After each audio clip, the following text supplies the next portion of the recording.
Assalamu alaikum wa rahmatullahi wa barakatuh. Chers camarades de la première D, soyez les bienvenus dans notre programme ONG Aide, Service Éducation. Face à nous profiter de ce que nous avions appris et ce que nous allons apprendre, Inch'Allah. Ici, chers amis, notre matière, c'est les sciences du hadith. Alhamdulillah, Allah nous a permis de voir quelques chapitres.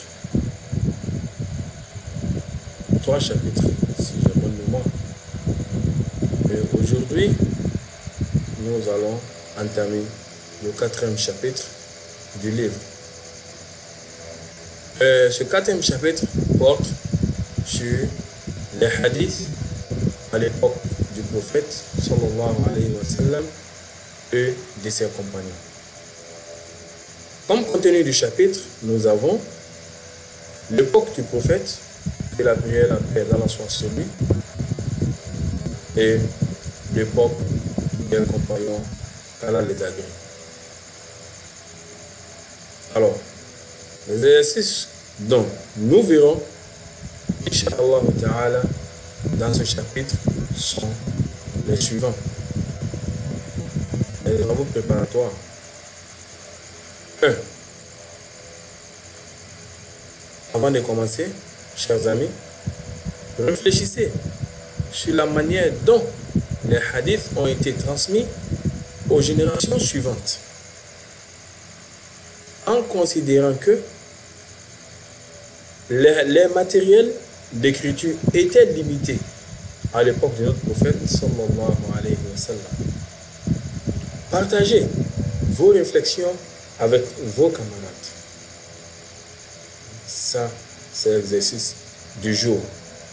Les jours à venir, Inch'Allah, les autres séances, Allah nous donne longue vie et qu'il nous permet de continuer.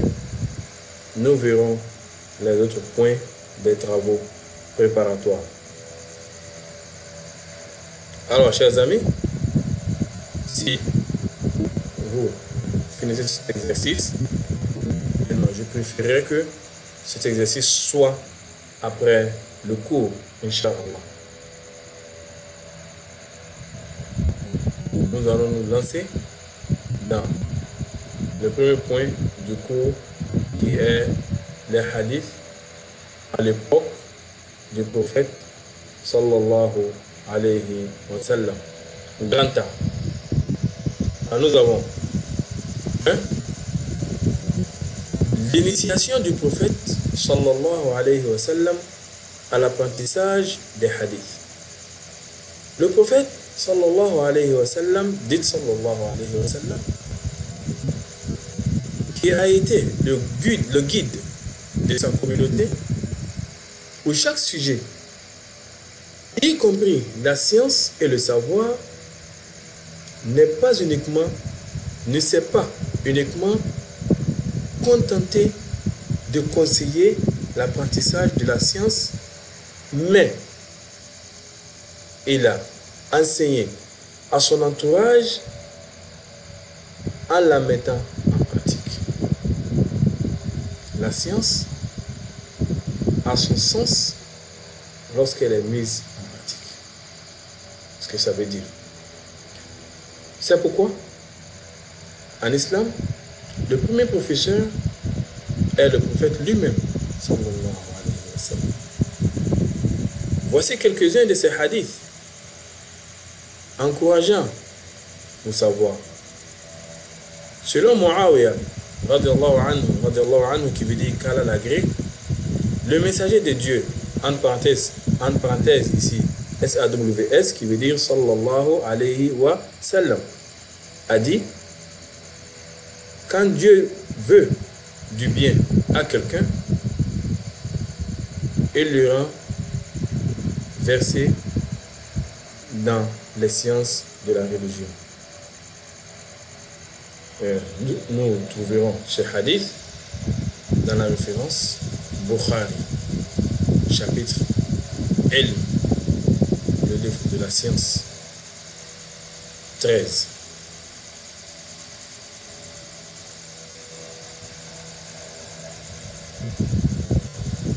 Selon Abu Huraira, radiyallahu anhu, le messager de Dieu, sallallahu alayhi wa sallam, a dit: celui qui prend une route à la recherche d'une science, Dieu lui facilite une voie vers le paradis.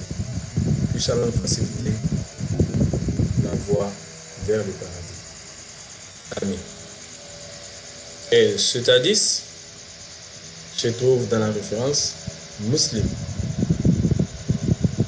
chapitre Dhikr, le livre de l'invocation 39. La sagesse est l'objet de la recherche du croyant. Il l'apprend là où il la trouve. Et ce passage aussi, on le trouve dans la référence à Tirmidhi, Al-Ilm, le chapitre Al-Ilm, qui est le livre de la science numéro 19. Un autre passage: quiconque emprunte un chemin dans le but de chercher une science, Allah lui facilitera un chemin menant au paradis. On le trouve dans la référence Ad-Darimi, Muqaddima 6.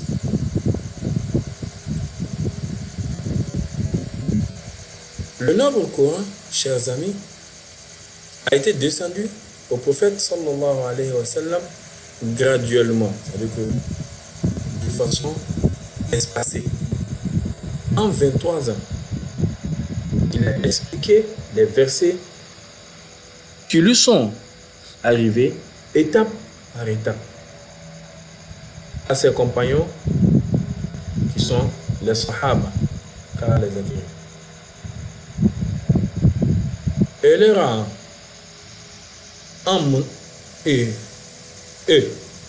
en a montré la pratique.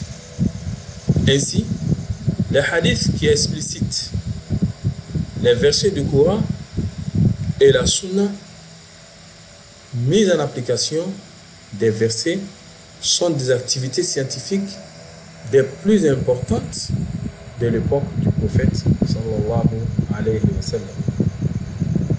Comme à l'époque du prophète sallallahu alayhi wa sallam, les moyens d'apprentissage étaient limités et faibles, la culture verbale reposant sur la mémorisation primaire dans la transmission du savoir.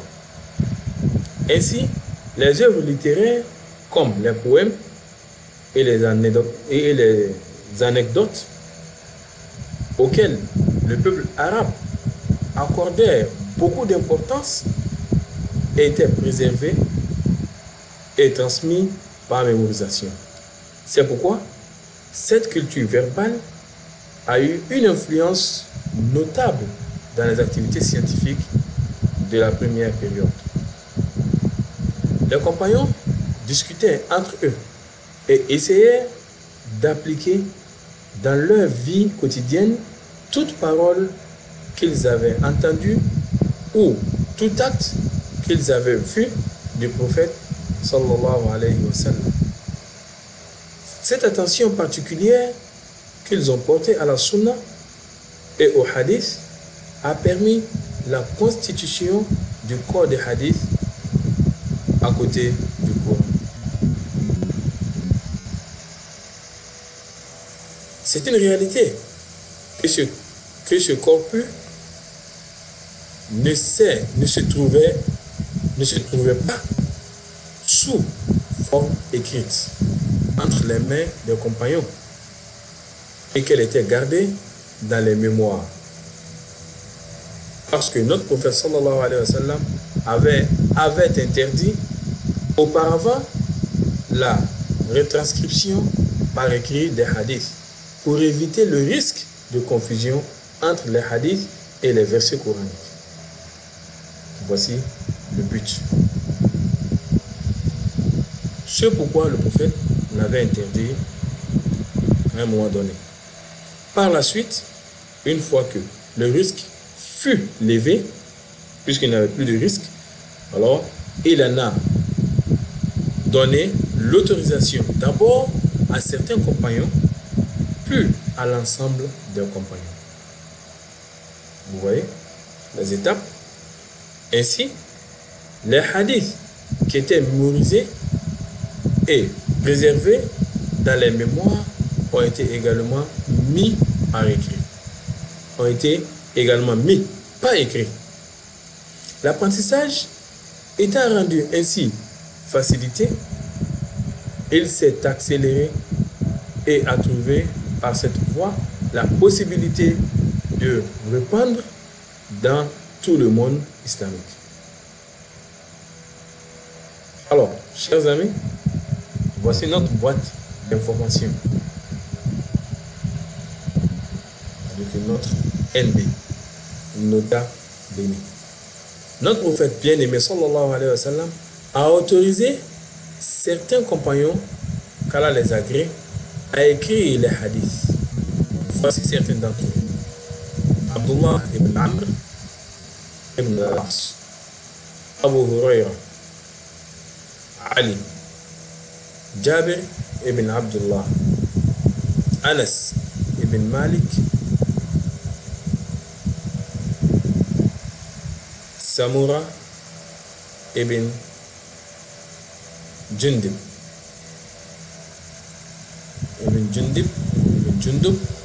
Abdullah ibn Abbas. Ibn, c'est répété ici devant les noms qui veut dire fils. Ibn qui veut dire fils. Et quand c'est au féminin, on dit bint. Bien.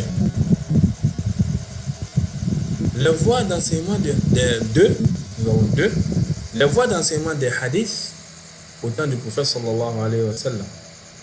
À l'époque du prophète sallallahu alayhi wa sallam, on apprenait les hadiths par petit a, l'échange, la discussion. Une grande partie des compagnons, qui sont les sahaba, qui ne pouvaient pas toujours entendre ou voir le prophète sallallahu alayhi wa sallam en raison de leurs différentes occupations, l'éloignant de son entourage, apprenaient les hadiths en discutant avec d'autres compagnons, c'est-à-dire en échangeant avec d'autres compagnons dans les causeries.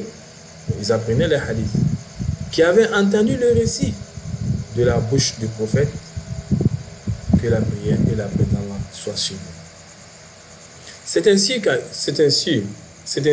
qu'Anas ibn Malik, qu'Allah l'agréé, explique. Nous discutions entre nous jusqu'à ce que nous mémorisions ce que nous avions entendu lorsque nous étions aux côtés du prophète sallallahu alayhi wa sallam. Cet échange, cette discussion, avait souvent lieu dans la partie où se réunissaient les compagnons pauvres ou isolés appelés as-Soufa. C'était une partie dans la mosquée, dans l'enceinte de la mosquée du prophète qui est juste liée, qui est aujourd'hui placée entre la tombe du prophète et sa mosquée qui est la Raouba. Alors donc c'est l'esplanade ou une terrasse, une sorte de terrasse dans l'enceinte de la mosquée, donc où les pauvres compagnons ou les compagnons isolés donc restaient le plus souvent. Donc on les appelait Ahl-Soufa, avec les habitants de Soufa ou les résidents de Soufa. Alors, il nous explique ici, il dit, ou isolé appelé Soufa de la Masjid al-Nabawi, la Masjid Nabawi qui veut dire la mosquée du prophète sallallahu alayhi wa sallam à Médine. fasse Allah nous faire visiter cette mosquée. Amen. Petit B, la mémorisation. À l'époque du prophète sallallahu alayhi wa sallam, la mémorisation était aussi une des voies les plus importantes pour l'apprentissage et la transmission des hadiths. Ce hadith du prophète sallallahu alayhi wa sallam a eu un impact important sur cette activité de mémorisation. Je cite: حدثنا محمود بن غيلان حدثنا أبو داود أنبأنا شعبة عن سماك بن حرب قال سمعت عبد الرحمن ابن عبد الله ابن مسعود يحدث عن أبيه قال سمعت النبي صلى الله عليه وسلم يقول نضر الله امرأ سمع منا شيئا فبلغه كما سمع فرب مبلغ أوعى من سامع أو كما قال صلى الله عليه وسلم. سماك ابن Harb a dit: j'ai entendu Abdullah ibn Mas'ud radiyallahu anhu dire que son père radiyallahu anhu a dit: j'ai entendu le messager de Dieu sallallahu alayhi wa sallam dire que Dieu fasse resplendir de bonté quelqu'un qui a entendu quelque chose de ce que nous avons dit et l'a transmise tel qu'il a entendu, car il se peut que celui à qui on fait parvenir une vérité la retienne mieux que celui qui l'a entendu. Ce hadith, on le trouve dans la référence à Tirmidhi dans le chapitre Ilm, qui veut dire livre de la science, numéro 7. L'écriture.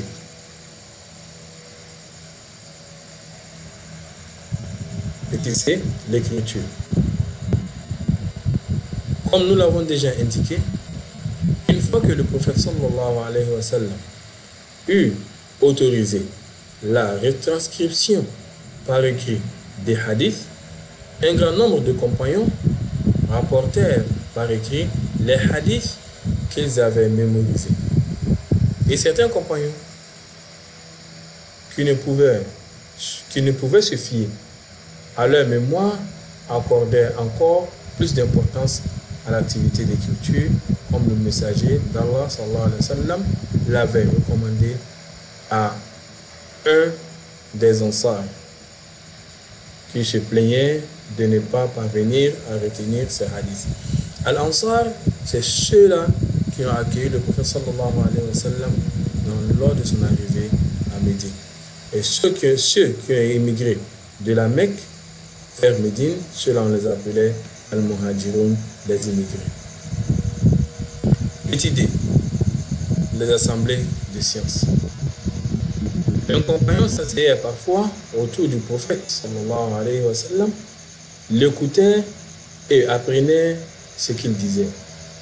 Les compagnons qui se trouvaient à ces assemblées, tenus en général après la prière, écoutaient les ordres, conseils et recommandations du prophète sallallahu alayhi wa sallam et mémorisaient ainsi les hadiths.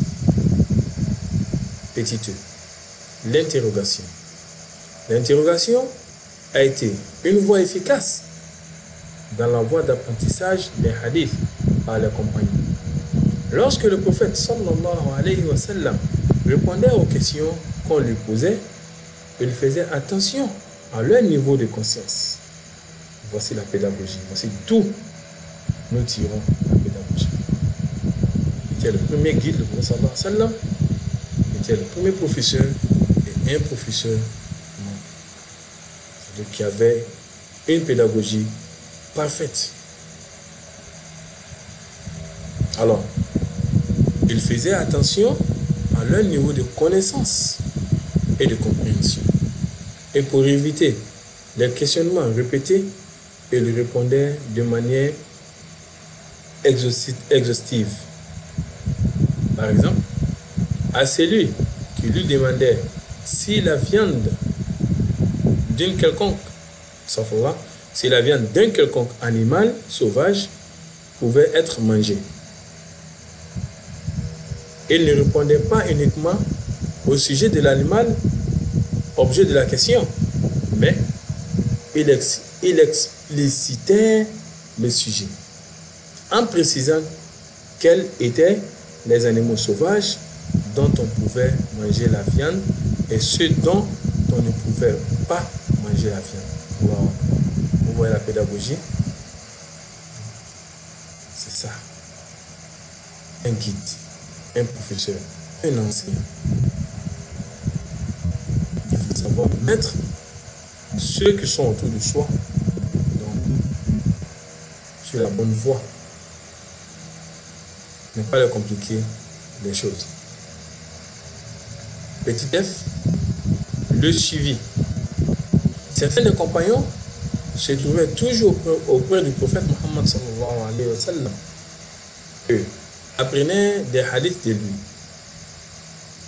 Le plus célèbre d'entre eux fut Abu Huraira qui dit: pendant que mes frères Muhadir étaient au marché pour le commerce et mes frères Ansar étaient occupés à travailler dans leur champ, jardin, leur champ et jardin, Abu Huraira servait la nourriture au prophète sallallahu alayhi wa sallam et voyait ce que ne voyait pas et témoignait de ceux qui ne savaient pas. Vous voyez? Il servait la nourriture au prophète sallallahu alayhi wa sallam et voyait ce que ne voyaient pas, c'est-à-dire ceux qui sont dans les marchés et dans les champs, et témoignait de ce que ne savaient pas. Ce qu'il pouvait dire aux yeux du prophète était tellement sûr et réel. Il était tout le temps avec lui. Donc il savait mieux le prophète que ceux qui n'étaient pas en tout moment avec lui. Alors, chers amis, sur ce point, nous allons nous laisser, que je vais lire tout à l'heure. Réfléchissons. Le processus par le hadith et la sunna dans la vie du compagnon. 1. Mémorisation. 2. Discussion. 3. Pratique. 4. Transmission. Alors ici, enfin, notre leçon du jour. Je demande à Allah subhanahu wa ta'ala de nous assister à mieux comprendre, à mieux mettre en pratique, car la science des hadiths est très très importante dans la vie d'un musulman, surtout dans la vie de celui qui apprend les sciences islamiques. Car les sciences des hadiths nous permettent de distinguer les hadiths authentiques des hadiths non authentiques, des hadiths même qui sont jugés impostures sur le prophète sallallahu alayhi wa sallam. Alors donc, prenez-en soin. Alors, accrochez-vous à cette science et toute autre science d'ailleurs, car elles vous seront utiles, Inch'Allah, dans l'avenir. Qu'Allah nous aide, qu'il nous assiste, qu'il nous facilite la compréhension. Assalamu alaikum wa rahmatullahi wa barakatuhu wa akhiru da'wana.